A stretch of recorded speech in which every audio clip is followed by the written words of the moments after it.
नमस्ते बच्चों, कनेक्टेड में आपका स्वागत है। बच्चों, आज हम माटी वाली इस पाठ में एक माटी वाली की जिंदगी की कहानी पढ़ेंगे। आज की कक्षा में हम निम्नलिखित चीजें सीखेंगे। माटी वाली की कहानी पढ़ेंगे, कहानी में आए नए शब्दों के अर्थ जानेंगे, कहानी पर पूछे गए प्रश्नों के उत्तर। आज के हमारे पाठ का शीर्षक है माटी वाली। प्रस्तुत कहानी के लेखक विद्यासागर नौटियाल जी हैं। इस पाठ में लेखक जी ने एक बुढ़िया माटी वाली की जिंदगी का जीवंत चित्रण प्रस्तुत किया है। टिहरी शहर में माटी वाली को सभी लोग अच्छी तरह से जानते पहचानते थे।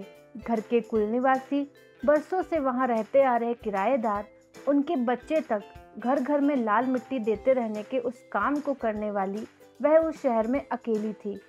उसके बगैर चूल्हों का जलना भी मुश्किल हो जाता था। चूल्हे चौकों को लीपने के अलावा साल 2 साल में मकान के कमरों, दीवारों की गोबरी लिपाई करने के लिए भी लाल माटी की जरूरत पड़ती रहती थी।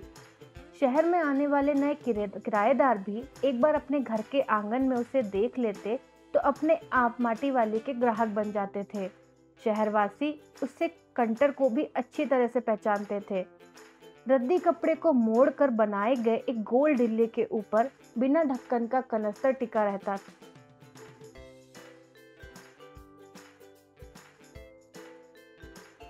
माटी वाली अपने कंटर को जमीन पर रखती है, तभी सामने के घर से एक 9-10 साल की लड़की कामनी दौड़ती हुई वहां पहुंची और उसके सामने खड़ी होकर बोली, मेरी माँ ने कहा है जरा हमारे यहाँ भी आ जाना। माटी वाली ने तुरंत कंटर में माटी भरकर मालकिन के यहाँ गई। मालकिन के कहने पर कच्चे आंगन के कोने पर कंटर खाली कर दिया। मालकिन ने माटी वाली को कहा, तू बहुत भाग्यवान है, चाय के टाइम पर आई है हमारे घर, भाग्यवान आए खाते वक्त। ऐसा कहकर वह अपनी रसोई में से 2 रोटियां लेकर आई और माटी वाली को सौंपकर वापस रसोई में चली गई। माटी वाली के पास अपने अच्छे या बुरे भाग्य के बारे में ज़्यादा सोचने का वक्त नहीं था। उस वक्त वह अकेली थी। माटी वाली ने इधर उधर तेज निगाहें दौड़ाई। उसने फौरन अपने सिर पर धरे ढिल्ले के कपड़े के मोड़ों को हड़बड़ी में एक झटके में खोला और उसे सीधा कर दिया। वह एक पुराने चादर का फटा हुआ कपड़ा था।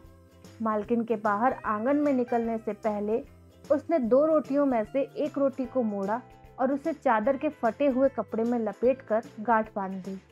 साथ ही अपना मुंह यूं ही चलाकर खाने का दिखावा करने लगी।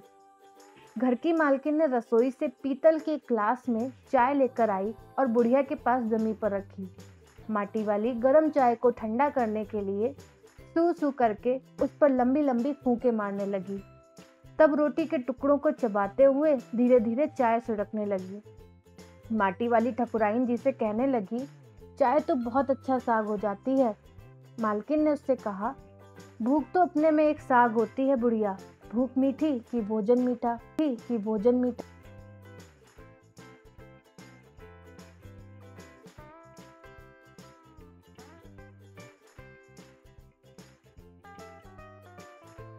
माटी वाली पीतल के गिलास देखकर मालकिन से कहने लगी कि तुमने अभी तक पीतल के गिलास संभाल कर रखे हैं, पूरे बाजार में किसी घर में अब नहीं मिल सकते ये गिलास।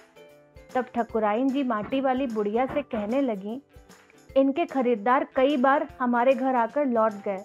पुरखों की गाढ़ी कमाई से हासिल की गई चीज़ों को हराम के भाव में हम नहीं बेच सकते।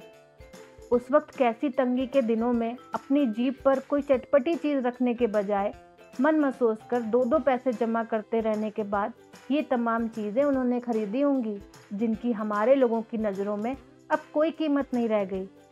अब जिसके घर में जाओ वहाँ कांसे के बर्तन गायब होकर उसके अलावा स्टील, कांच और चीनी मिट्टी के बर्तन दिखाई देते हैं।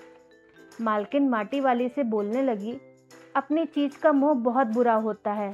अब इस उम्र में इस शहर को छोड़कर हम जाएंगे कहाँ? ठकुराइन जी की सब बातें सुनकर माटी वाली बोलने लगी, जो जमीन जायदादों के मालिक है वे तो कहीं ना कहीं ठिकाने पर जाएंगे ही, पर वह सोचती है मेरा क्या होगा, मेरी तरफ देखने वाला तो कोई भी नहीं। ऐसा कहकर चाय खत्म होने के बाद वो वहां से निकलकर सामने के घर चली गई। सामने के घर में भी उसको कल हर हालत में मिट्टी ले जाने का आदेश मिला था। उसके साथ उसे 2 रोटियां भी मिल गई थीं। लोग तो उसे जानते ही थे कि वह वो रोटियां अपने बुड्ढे के लिए लेके जाएगी। घर पहुंचते वो रोटियां अपने बुड्ढे के हवाले कर देगी। रोटियों को देखते ही उसका चेहरा खिल उठेगा। साथ में ऐसा भी बोल देगी, साग तो कुछ नहीं है अभी। और तब उससे जवाब सुनाई देगा, भूख मीठी कि भोजन मीठा, ठीक कि भोजन मीठा।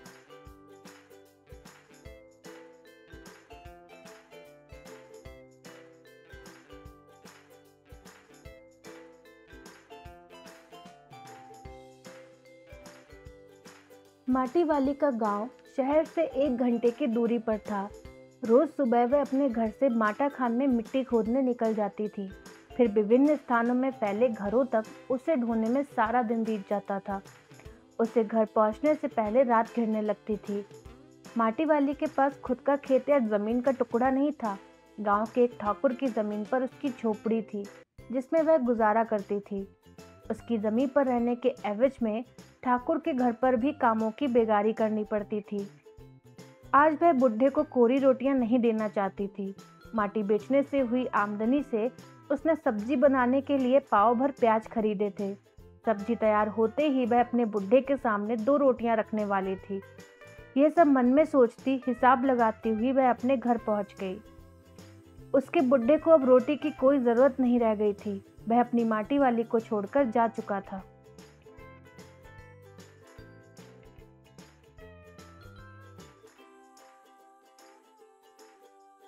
टिहरी गांव में टिहरी बांध पुनर्वास के साहब जब शहर में आए तब माटी वाली से रहने की पूछताछ करने लगे और उससे तहसील से घर का प्रमाण पत्र लाने के लिए बोला।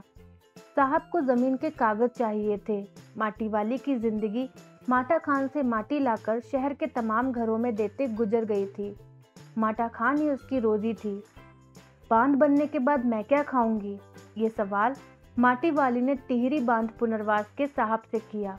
साहब ने माटी वाली से कहा, इस बात का फैसला हम नहीं कर सकते, तुझे खुद ही तय करना पड़ेगा। टिहरी बांध की 2 सुरंगों को बंद कर देने के बाद शहर में पानी भरने लगा। शहरवासी अपने घरों को छोड़कर वहां से भागने लगे। पानी भर जाने से सबसे पहले कुल शमशान घाट डूब गए थे। माटी वाली अपनी झोपड़ी के बाहर बैठकर गांव के हर आने जाने वाले से एक ही बात कहती जा रही थी, गरीब आदमी का शमशान नहीं उजड़ना चाहिए।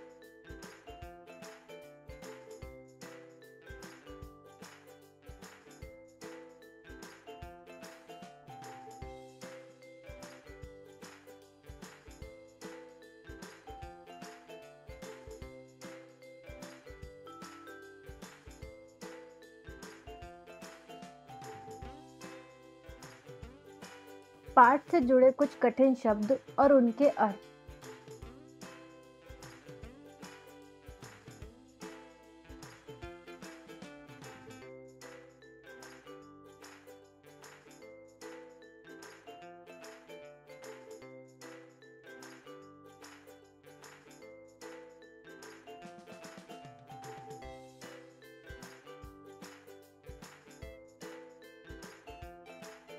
निम्नलिखित प्रश्नों के उत्तर दीजिए।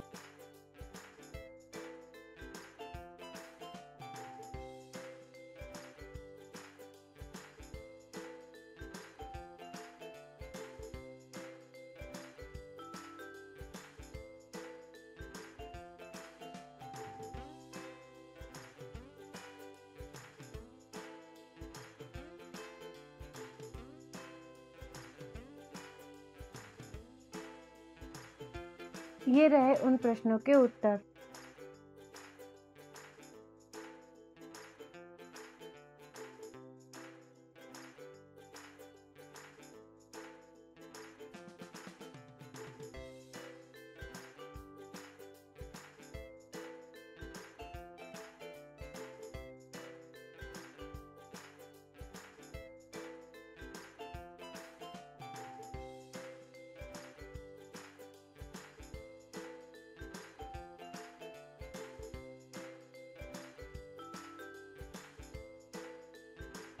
तो बच्चों, ये था आज का पाठ।